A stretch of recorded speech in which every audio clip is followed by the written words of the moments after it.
Performing under pressure, whether it's me or anybody else, is the same. You know, I have the same pressures as anyone else. There's time, there's performance, there's financial. I mean, there's deadlines. My pressures are not unique. The situations may be different, or but everybody has the same kinds of pressures.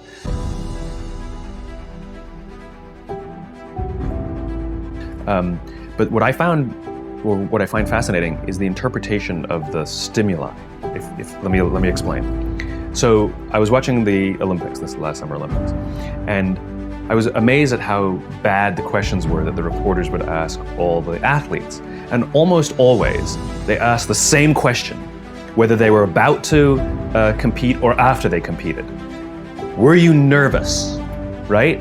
And to a T, all the athletes went, no, right? And what I realized is it's not that they're not nervous, it's their interpretation of what's happening in their bodies. I mean, what happens when you're nervous, right? Your heart rate starts to go, you sort of get a little tense, you get a little sweaty, right? You have expectation of what's coming, and we interpret that as, I'm nervous. Now, what's the interpretation of excited? Your heart rate starts to go, you're anticipating what's coming, right? You get a little sort of like tense. It's all the same thing, it's the same stimuli. Except these athletes, these Olympic quality athletes, have learned to interpret the stimuli that the rest of us would say is nervous as excited. They all say the same thing. No, I'm not nervous, I'm excited. And so I've actually practiced it just to tell myself when I start to get nervous that this is excitement, And so I used to speak in front of a large audience and somebody would say, how do you feel? I used to say, a little nervous.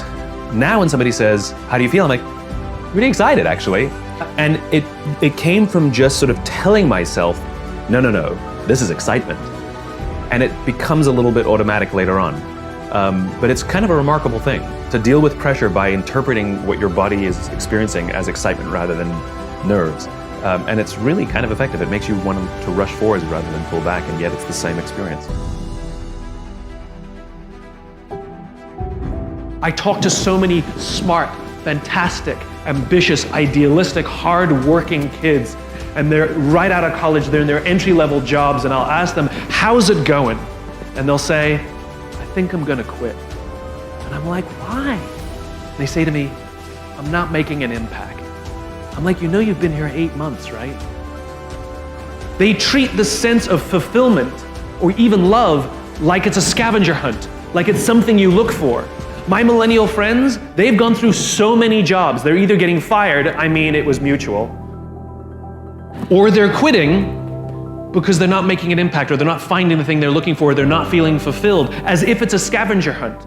Love, a job you find joy from, is not something you discover. It's not like, I found love. Here it is. I found a job I love. That's not how it works. Both of those things require hard work. You are in love because you work very hard every single day of your life to stay in love. You find a job that brings you ultimate joy because you work hard every single day to serve those around you, and you maintain that joy. It's not a discovery. But the problem is the sense of impatience. It's as if an entire generation is standing at the foot of a mountain. They know exactly what they want. They can see the summit. What they can't see is the mountain. This large, immovable object. That doesn't mean you have to do your time. That's not what I'm talking about. Take a helicopter climb, I don't care, but there's still a mountain. Life, career fulfillment, relationships are journeys. The problem is, this entire generation has an institutionalized sense of impatience, and do they have the patience to go on the journey to maintain love, to feel fulfilled, or do they just quit and on to the next, dump and on to the next, ghost and on to the next? I'm at my best when I'm around people who believe what I believe. I know it seems silly, but I try very, very hard to sort of stack the deck, to put myself in a position of strength. So for example, somebody asked me just yesterday, have you ever had sort of a bad, engagement? And I was thinking to myself, I'm like, not really. But it's not because I'm some sort of genius or anything like that. It's because I stack the deck. It's because I want to be there. I want to be around people who want me there. In other words, if I'm somebody's 10th choice, I'll probably turn it down. Whereas if I'm their first choice, they really want me there, and so I'm more likely to have a good engagement. They're supportive of me, I'm supportive of them.